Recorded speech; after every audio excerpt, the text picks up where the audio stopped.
This is Everyday Spirituality with Connect.Faith, a place where we explore the connections between creativity and spirituality and justice.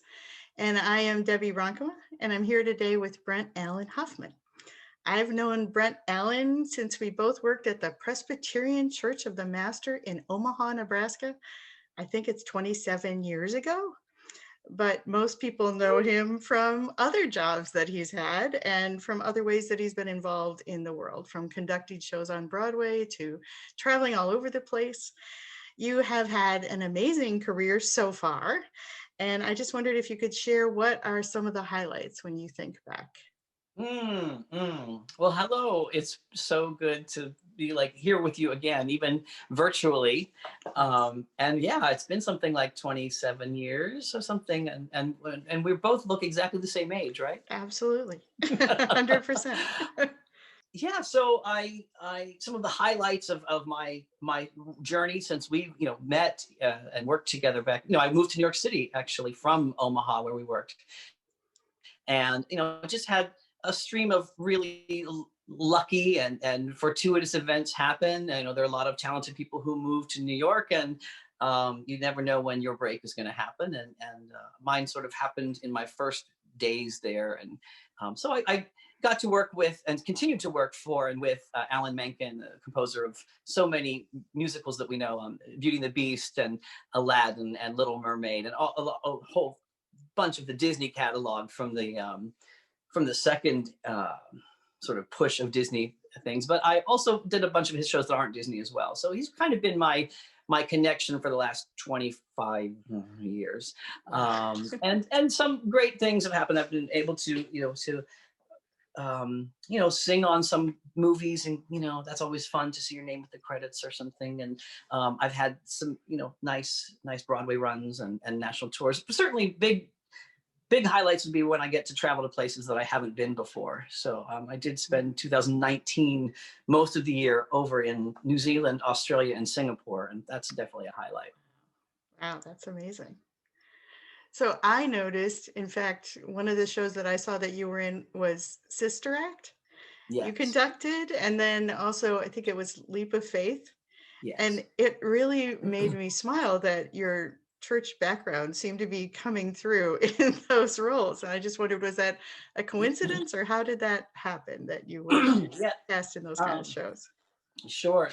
That was coincidence because it happens to be that Alan Menken wrote the scores to both of those shows. So because I'm on his music team, I was involved with those shows. It certainly helped a bit because there are just little things that I mean, I have been I started playing for church when I was 12 years old. So from age 12 all through college, and even a bit beyond, really until you and I worked together in the early 90s through then. And then when I went to New York and sort of really went full-time into theater, my church services on Sunday mornings didn't have to happen for me anymore because I had 2 shows on Sundays anyway. So I didn't do the church route for quite some time.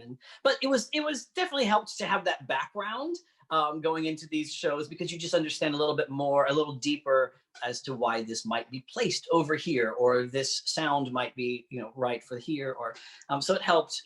They were different kinds of musicals, and they weren't obviously deeply set in the church, but they did have religious themes to them sort of in the background. Yeah. In an interesting way.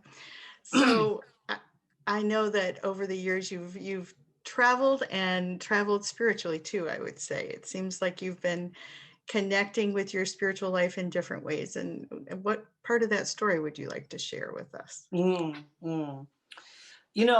Back in 92, which is probably about the time that we met, somewhere around there, I had read a book, I had, sort of stepped foot into my first sort of new age bookstore. And that was a bit of a reawakening to me to look into the spirituality within, instead of perhaps at the time I didn't know it was instead of or in addition to spirituality without. I had spent more time growing up going to church and seeking something that was outside of my experience that I would pray to or ask for, or give thanks to. And that was the very, very beginning of touching on, oh, this is also inside of me. And so I took little baby steps for 2 decades of that, maybe 2.5 decades, little baby steps, a good book here, a good author there, little songwriting here. But it wasn't until about 5 years ago, about 2015, somewhere around there, that I started diving in more deeply into this particular part of my spiritual journey, which is very much based on I am the sunlight of the sun, like one can't exist without the other. And that, so it's been a different type of journey. Part of that was really honed in even more when I went to Bali, and I spent like a 10-day retreat by myself, sitting on a mountain and looking over the ocean, and just spending the entire time with no phone, no Facebook, no news, just doing meditation and reading some Eastern philosophy books, and really sort of propelled me into where I am now, and which is, of course, I still feel like I'm just an infant on this journey. That's amazing, though. I think a lot of people would struggle with 10 days of solitude, but it kind of prepared you for what was to come with COVID, it sounds like. It does, and for me, I've learned about myself that, I always thought I was an extrovert. I'm in show business. I'm out there in front of people all the time. I've been in church, worked for how many years now. I know how to be an extrovert, but I've learned that I actually refuel when I'm alone by being alone. So I've also learned about the distractions that this little window that I'm looking into right now can bring, if I spend more time looking into that window of the world, whether it's through Facebook or Twitter or the news or anything, or just a television show, how much I escaped through that window. And when I took away that window and was able to just focus on what was right here in front of me, whether it was a spider crawling up a web or roosters crowing in the background or whatever it was all so present and right here. So that was giving myself that gift of turning off my phone for 10 days. You could do that in the middle of New York City. You don't need Bali for that. That's true. So have you been able to continue that kind of routine? How have you made that experience part of your spiritual practice going forward? I spend a lot of time reading and sitting in silence, reading books. And I do spend more time on my phone than I wish I did. I try on my best days, when I'm being my best self, I will put my phone on charge out in the kitchen or something overnight so that I won't reach for it in the morning, or I won't spend my last half hour looking at my phone. Again, it's about being present. So I spend a lot of time now being present to the moment and recognizing the small little things that we just don't usually see. So that's sort of what I do now on a nearly daily basis. Maybe 5 days a week, I'm making sure I spend quality quiet time. And I notice the difference right away when I haven't. That's great. So what about songwriting? I know that that's been something you've been exploring, and how is that fitting into your creative and spiritual journey? For most of my career, I've spent my time being a music director and conductor or pianist or sometimes pianist and singer for other people's music. And people would say, "Oh, do you write your own music?" And I'd say, "No, not really." I mean, I write a lot of, I improvise a lot on the piano, but I rarely ever record it or write it down or anything, as far as writing a song. But I would say that the thing for me with lyrics is I never really had anything to say. That I didn't have a message that needed to be said through my own filter, through my own experience, and until I started working again at a church around in 2015, just a part-time experience, the part-time job there. And I started writing a lot more music, several songs even per week, just to be used in the service, because that service was designed to be not be using traditional music that has been used for a long time, but it encouraged other uses and other types of music, and a message that was more specific to the everyday experience. as opposed to some of those beloved hymns that I know every single verse to, but may or may not be speaking specifically to people today in that particular congregation. Okay, so your writing was about the issues that you saw in front of you today, the things that you saw people needing. Is that right? That is close. That's close. Yes. What I found to be the better examples of my own writing was when I wrote songs about my experience and paid no attention to what other people, what I Okay. thought other people might be needing. And Okay. those were my most successful songs when it was simply an experience of mine that I'm writing about. You know, as a creative writer, one of the things they say is write what you know. Right. Exactly. And Exactly. yeah, so I found that my more effective songs were songs that came from my own experience rather than preachy songs, or you might have this or you could do this.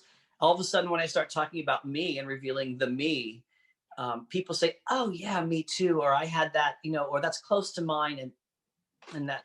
So, right, you connect with people. That makes perfect sense. You connect with people because your story makes sense to them in their story, in their journey. That's great. Correct. Yeah. Great. So, how has this COVID time been for you? What have you experienced in terms of your creative and spiritual journey through this? COVID for me, okay, the overall, the thematic sentence is COVID, the year of 2020 was not a difficult year for me overall.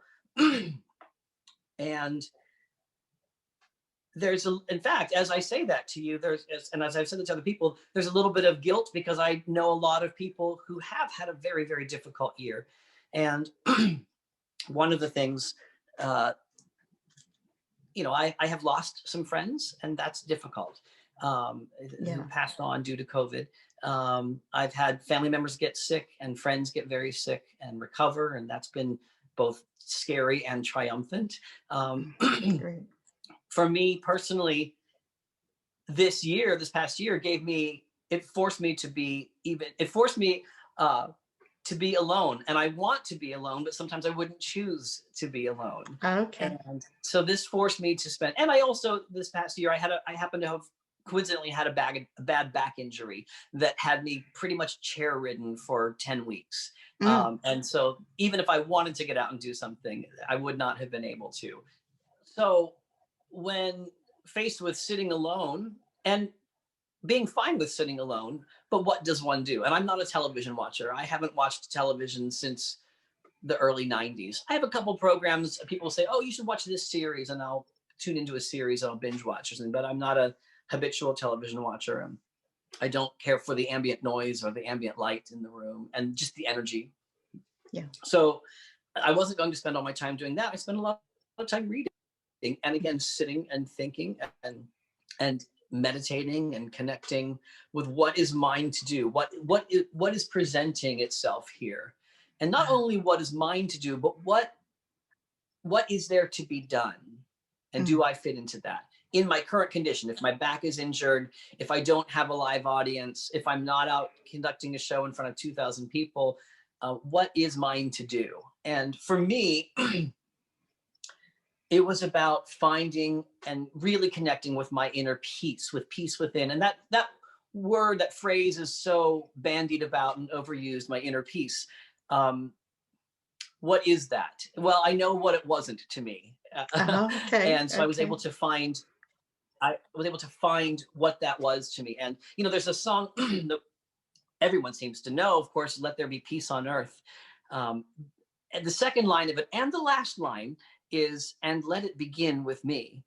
Right. So this, there's been a lot of non-peace happening, and not just physical violence, which we've seen in so many different ways this past 18 months or so, and obviously for centuries before that. But we've seen a lot of physical non-peace, but we've also, so many of us have experienced an inner non-peace, whether we're concerned about ourselves or the virus, or even whether you're concerned about wearing a mask or not wearing a mask, whether you're concerned about the virus or not, whether you're concerned about the election or not, many people are experiencing a disruption in their peace and what peace they did have.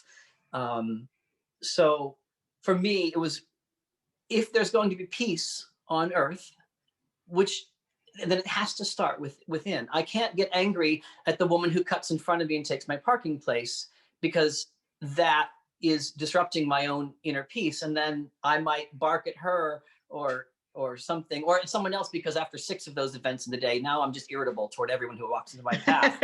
And yes. So it was really like, I need to start and find this place where where my edges are softened, and I'm not prickly. So that has been so much of my journey, and having a lack of all these outside stimulants that can sharpen our edges. I was able to really spend time on what would I do when the next time that incident happens. Okay. So you're living much more intentionally, it sounds like. Absolutely. In fact, I just ordered a license plate for my new car, and that's what it says, is intention. Intention. Oh, perfect. Yeah. Perfect. Great.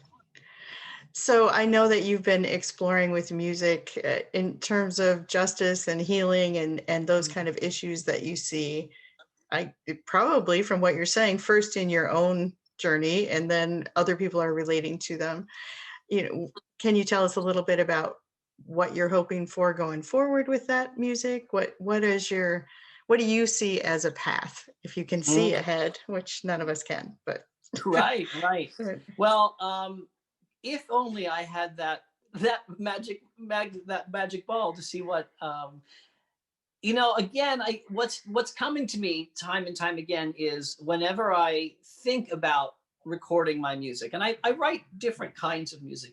For one thing, I do just some strictly instrumental piano music, which I use, and some of my closest friends who have these recordings that I sent them on MP3s or whatever, it's mainly sort of a meditative music or yoga music. Okay. It's very relaxing. And none of them that I sit down and plan. I basically sat down to my piano, hit record on GarageBand while my keyboard was hooked up, and went with it for several minutes. And as I think about what is the future for that, I don't know, and nothing has been really shown to me or just said, this is what you're going to do. And of course, I'm sure, I have thoughts of, oh, well, maybe who do I think I am that this music is going to resonate with a bunch of people, and then I come back to with that music, but also my songwriting, where I'm writing lyrics, same question. Who do I think I am that this is going to resonate with people? And I come back to, if it's authentic, if it's my story, whether it's a song with lyrics, or if it's just simply something that I did because I sat down at the piano and these are my feelings, then it's authentic. It wasn't planned out necessarily. Does it bring you joy to make this music? Do you feel a sense of this, I'm fully alive when I'm doing this? Where in your life do you feel that?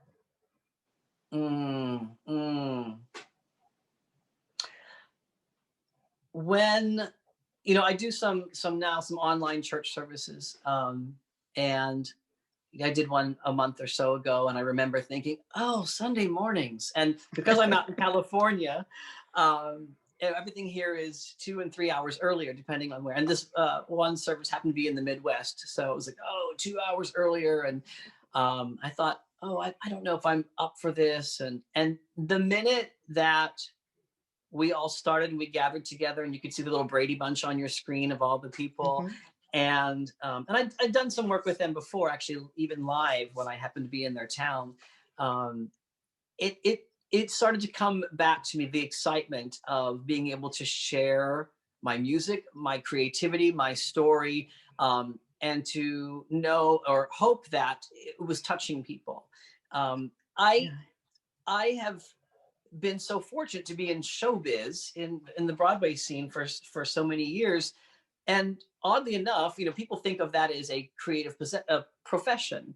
And that's not the odd part. The odd part is that mainly what I do is maintenance. My job is very rarely creative. It's basically taking someone else's work, teaching it to actors and singers and musicians, and then maintaining that and make sure we do it the exact same way, 8 shows a week for 2 or 3 or 4 years. Okay. So the creativity isn't really in my day job, or my night job, if you will. So the creativity comes, and then also I should say, I am a cog in a wheel, and I love the wheel and the vehicle of theater and what it does for audiences and how it can transport them away from whatever their day is. For 2 hours or 2 hours and 15 minutes, they're going to go somewhere else. And I love being a part of that. Absolutely. Again, I'm a cog in the wheel, though, of that.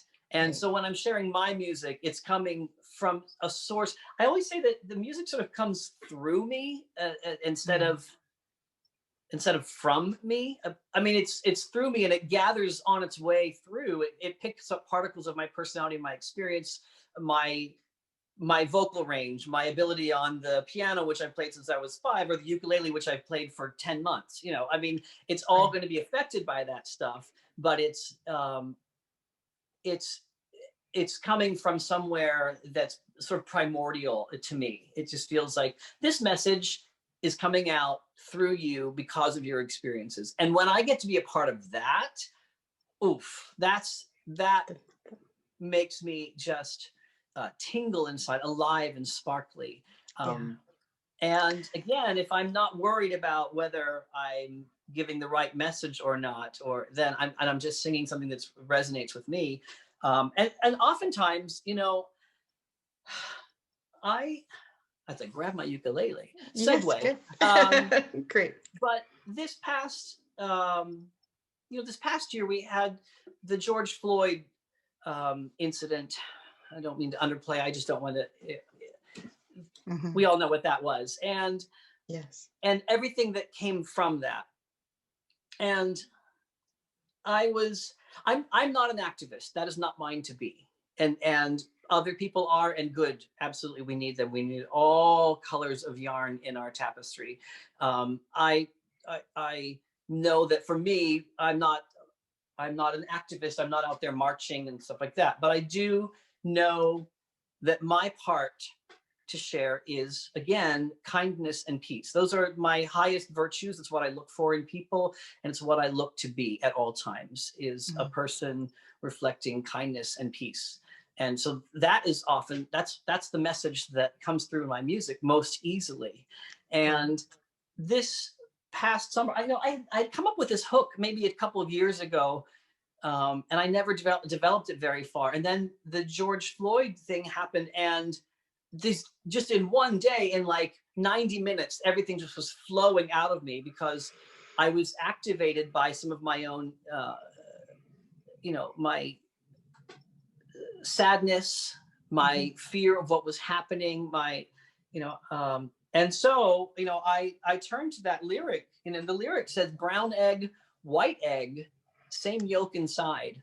And I had seen a picture of this. It was, 2 different shades of brown eggs and a white egg, and then below it 3 of them cracked open with there's the yellow yolk. And I started developing this song, and like I said, it all sort of came out within a 90-minute period, and it was very specific to the happenings at the time, and yet it was also, the message goes back centuries and continues. Here we are in 2021. So anyway, I'm going to share that song with you, and we can talk about it, because this is a song that sort of blends my creativity, because I wrote it, but also justice. And I'm, again, not being an activist, but I knew that this was my truth. This was what I had to do. And then lastly, I'll say about this before I start, is that the ukulele is a new instrument to me. I haven't played guitars, and I've seen with some of your great guys here, Brian and Evan, I'm almost intimidated because I see in the background they have all these guitars and ukuleles, and I'm like, oh no, here I am with my mandolin, sorry, with my ukulele. I'm like, I've only been playing but I would say about that too is, and I'll get back to the song in a minute, but you know, one of the things that this pandemic did was it made me pick up a ukulele. It made me pick up a different form of creativity for me. I've been playing the piano since I was 4 or 5, you know, and I think, you know, some of my friends have done similar things. Maybe one of my friends is a book writer and he writes mystery novels, but then he decided to write a romance. Right. People who might be into knitting take up crocheting, or vice versa. You know, it gave us an opportunity to explore other things. I have an architect friend who now becomes, you know, an expert sourdough bread baker. Seemingly everyone's done that. I haven't jumped on that. Apparently, yes. Yeah.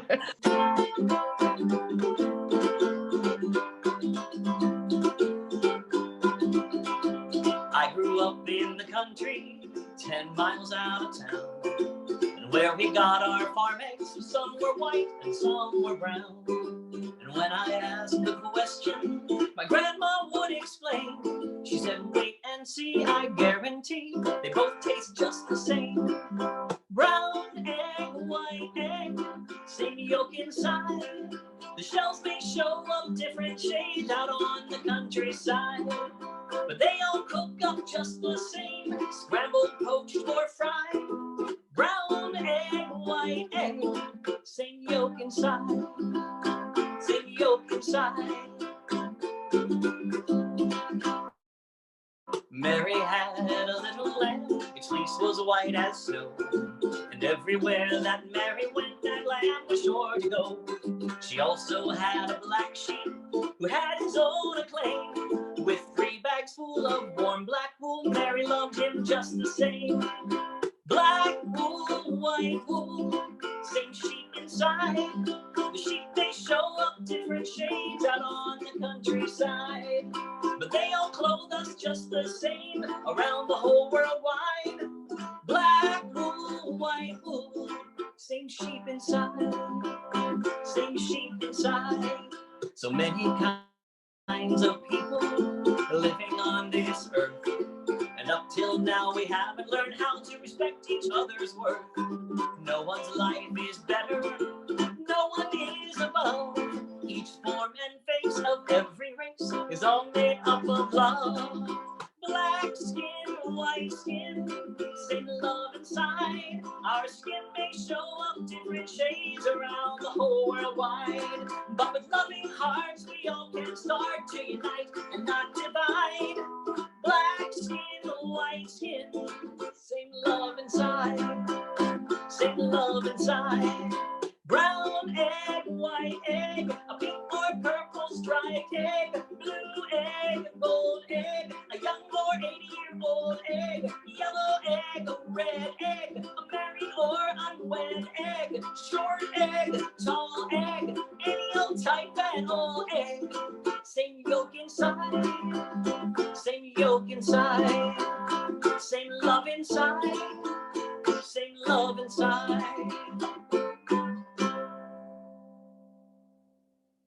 Yeah.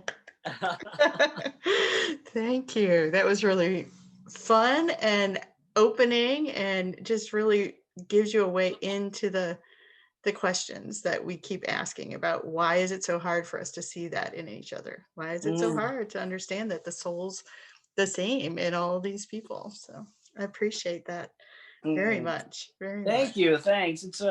It's funny because I posted that song on, again, I'm not really connected to sharing my music. I'm not a recording artist in that sense. But when I posted that song, I did it for a couple of churches. The reaction to it was from all across the spectrum. It was very, very interesting. You know, across the political spectrum, people are like, love the song, that message. And that that's where I want to stay, is speaking to all people about kindness and peace.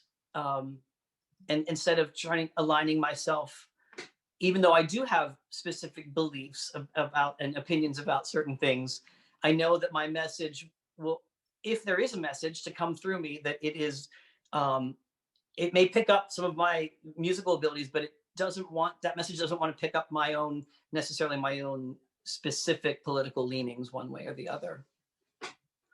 It's beautiful.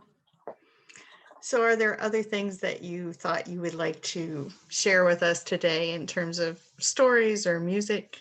There's one other song that, again, sort of a hook to it came to me a year or so ago, but this year it came a lot. And this around the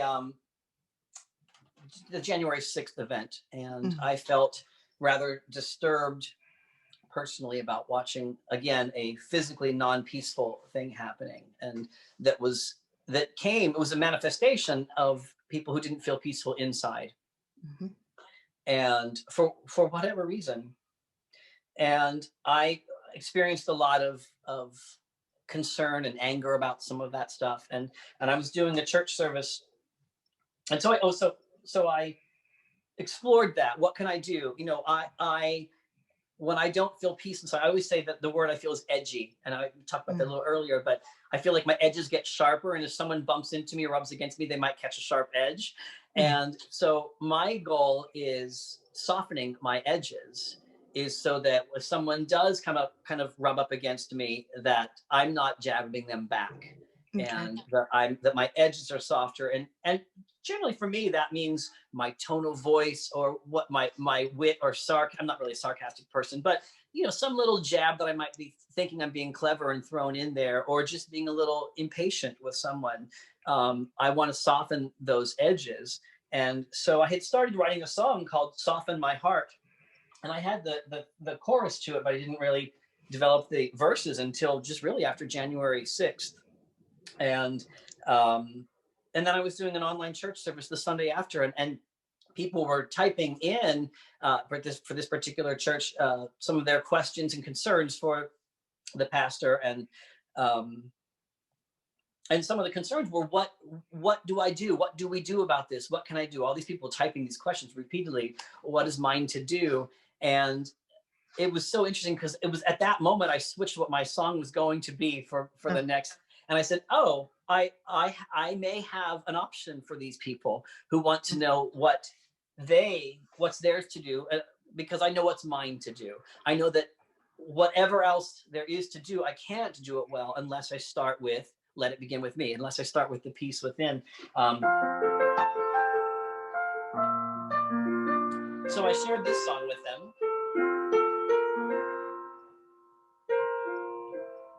Soften my heart, let love shine through. Soften my mind, my spirit too. Soften my thoughts right from the start.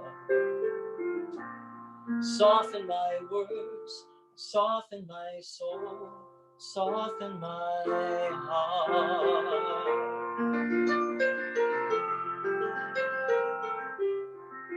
When I'm feeling angry or unkind, when impatience builds up in my mind, when there's too much chaos in my day, I just stop, take a breath, and say, soften my heart, let love shine through. Soften my mind, my spirit too. Soften my thoughts right from the start. Soften my words, soften my soul, soften my heart.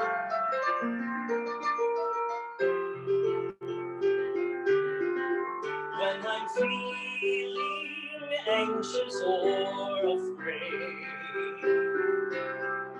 or when changes mess up plans I've made, when the dark days take my peace away, I step back, close my eyes and pray. Soften my heart, let love shine through. Soften my eyes, my listening to. Soften my face when tension starts. Soften my voice, soften my touch, soften my heart. Soften my words, soften my soul, soften my heart.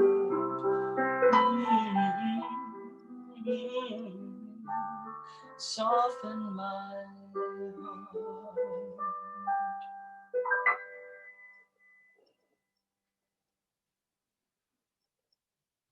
Mm. Oh, that was beautiful. Thank It's you. so healing. I could feel the healing that must have happened on that Sunday and was happening in me as I was listening to that and thinking about how those are words that could make change one on one on one, you know? It's beautiful. Yes, thank you. And I see that is exactly what I hope for, because this wasn't a message for you or for anyone else. It was a message for me. It was me talking to Right. myself, to me saying, soften those edges, soften all these places that you can show up edgy. And when I put it to music and then share it, if that speaks to someone, that goes back to what that question was you asked me earlier in our time together, was what makes me come alive and sparkle inside. Yeah. That my message might resonate with someone else. Bingo, right there. Beautiful. Thank you. Thank you so much for sharing about your journey today. It's been Well, thank you wonderful to for hear. having me. Thank you. Thank you so much. So I know that playing music with other people has been a big part of your journey really forever. How has it been for you during this time? Have you been able to still connect with people, or how are you filling that space? Mm, uh, it's tricky. No, the short answer is no. There is no way that I have found to create music and to recreate and duplicate that feeling of being in a room with people making the music together, whether there is an audience or not. There's just not really a capability, an opportunity for me to sit in a room with other musicians, whether they're singers or instrumentalists. It's just not lent itself, with the pandemic and such. Do I miss that? Music is about connection. It's connecting with your fellow musicians. It's connecting with, again, maybe a message that it's your message because you created it, or it's a message that you strongly believe in because someone else wrote the song. When I think of, Blowing in the Wind, and I connect so deeply with that song. I didn't write it, but I still connect deeply with it when I perform it for someone else. Connection, connection, connection. This is what we do as musicians, and so I'm not getting to connect with other musicians with a way of sharing music, but I have fortified my friendships and my connections in other areas of my life. I spend a lot more time talking with my mother or my sister or my, that bullseye inner circle of best friends, So I have not been without connection. Okay. I haven't been able to express it musically as a collaboration with other people. I fully believe that the pendulum swings. I have learned patience in this time. And I know that the time will come when we will hug again and we will share music again. And I am patient to wait until that because I think that there's much to learn in the meantime. And I think that I will appreciate my collaborative experiences so much more on the other side of this, so much more. And the shorter that if we shorten this training time that I'm going, and that's what it can be. This pandemic, this isolation can be training time. That's certainly how I've used it. And if I shorten it, it'll be just less of that training time. So it can go on as long as it wants, as far as I'm concerned, because I continue to learn and I continue to appreciate even more what that connection will be when it comes back. It won't be returning to anything. It's going to be so much greater than it's ever been. A brand new experience. That's great. Thank you. Thank you. I like that. So, thank you for being with us today. It's been really so much fun to reconnect with you. And I wondered if people wanted to hear more of your music or know more about you, are there ways that they could connect with you? I do have the beginnings of a website. Again, yeah, it's sort of new to me to sort of put myself out there in this light. But yeah, bahuffman.com is where you would find me. BA stands for Brent Allen, Huffman with a U, Huffman.com. And, there are a few recordings on there and a few musings of my own. So check me out there. Great. And then, hopefully there'll be more coming. I put that out there. Okay. Wonderful. Wonderful. Thank you. So, we're very grateful to Brent Allen Huffman for joining us today on Everyday Spirituality with Connect.Faith. We invite you to share with your friends if the podcast today has helped you in any way and helped you grow. We'd love for you to let other people be part of this community as well. This has been Everyday Spirituality with Connect.Faith.